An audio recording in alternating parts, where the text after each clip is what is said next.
Hi everyone. There are 3 things that are really on my heart today to talk about in terms of relationship with food and nutrition, and they are OCD as it relates to food.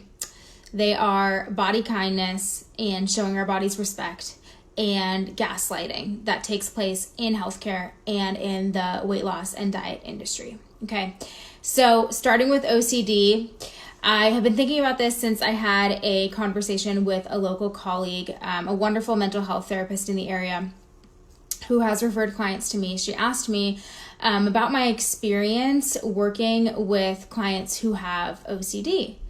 And I told her, well, very recently, a client of mine who has OCD said that healing her relationship with food has healed her OCD. And the therapist's response was, well, yeah, anytime I see clients who have dieting behaviors or disordered eating, it meets the criteria for OCD. It is OCD. It's just manifesting itself in food. It's obsessive. And the thing that bothers me the most about this is diet culture makes that type of behavior seem really normal. Diet culture makes obsession with food seem normal, even masquerading it as like health, like making it seem that we should be that obsessed with what we put into our bodies. And that can very quickly become really unhealthy. And so in terms of my client who has OCD, who said healing her relationship with food is healing her OCD, the way we relate to food is often the way we relate to a lot of other things in our lives. And so if we are very controlling and rigid with food, and we learn to become more flexible and compassionate with food, then that translates to other areas of our lives. When we make peace with food, it creates peace in other areas of our lives. So I just thought that was really interesting to draw those parallels between OCD and dieting, right?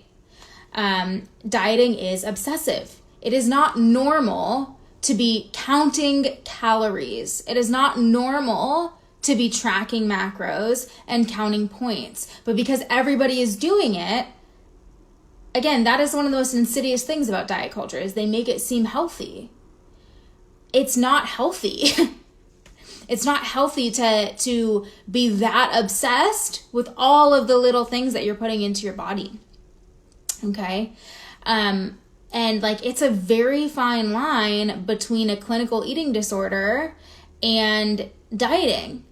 And so it's super harmful that diet culture is making these types of behaviors around food, all this micromanaging around our food. It's really harmful that diet culture makes it seem, what's the word I'm looking for? Like something to aspire to, admirable. Diet culture also equates health with moral virtue. So it's like if you're not actively pursuing health every second of the day, then you're a worse person or a lower class of person. And that's problematic as well, that type of messaging, because health is not a moral virtue. And I learned that from Christy Harrison. If health is important to you, if it's a value of yours, if that's your jam, great. And if it's not someone's jam, okay, right? No judgment. The other thing about dieting behaviors and this kind of obsession with food, like I think a lot about what's popular right now with dieting and like intermittent fasting. And all of this food restriction is we're withholding food from ourselves, right? We're withholding food. And I just think about how disrespectful that is to the body because food is a basic need. And we would never say like for example, I had a client who prior to working with me, she would wait pretty much every single day to eat until 5 p.m. She actually 5:30. And I was like, would you ever tell your kid that they cannot have food until 5:30? Would you ever withhold food from your child until 5:30 p.m.? And she started to get emotional because she was like, I cannot believe that I have been disrespecting my body in that way. And when it comes to like how we treat children, we are so nurturing. We make sure that their needs are met. We're compassionate. And then when it comes to ourselves and our bodies, we're punishing. We're so punishing. So that's the way I feel about fasting. It's like you are intentionally denying yourself food, and you are like making yourself feel physically hungry. And hunger is the body trying to tell you that it needs something. Hunger is the body saying, I need nourishment, I need energy right now. We can trust our hunger signals. So instead of denying and consistently denying your hunger like that doesn't work anyway. It doesn't work in the long term for weight loss. It doesn't work for helping you control your food intake, because that ultimately will just lead to overeating and binge eating later. So we have to stop fighting our bodies in this way and working against our bodies, and learn to work with our bodies and be compassionate and kind and respectful to our bodies. And we have to be willing to meet our basic need, the need that is food. And we have to see food restriction as being unkind to the body. Food restriction is going to keep you at war with your body. And when we make peace with food, when we create peace around food, this is why the research shows that intuitive eaters have greater life satisfaction, a greater overall sense of well-being, why they have more peace in their lives, right? All of this is backed by science. Why do intuitive eaters have a greater sense of well-being, higher levels of life satisfaction, lower levels of anxiety and depression?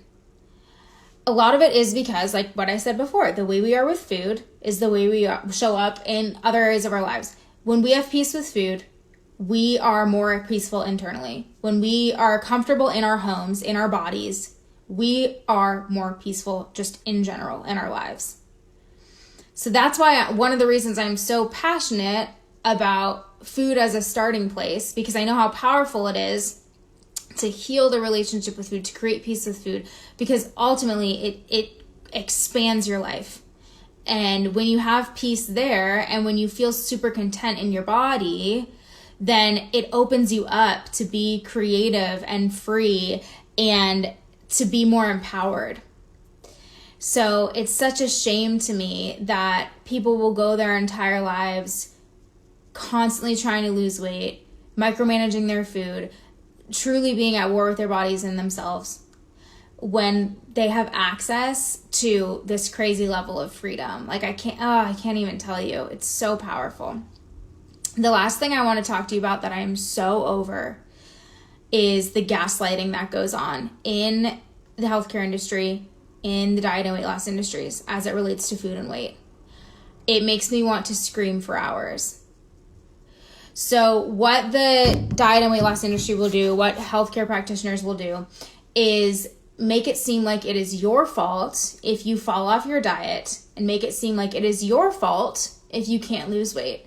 When what they're not acknowledging is the reality that diets do not work. They are inherently flawed by design. They are unsustainable. They go against all of the biological functions, all of the things that our bodies are trying to do to keep us functioning properly on a daily basis. So if you're not familiar with some of the biology and the science behind what's going on in the body when we're dieting, in a nutshell, when we restrict our food, the body perceives that as a famine. And so it's going to slow our metabolism on purpose. It's going to cause us to store fat on purpose. It goes into this conservation mode.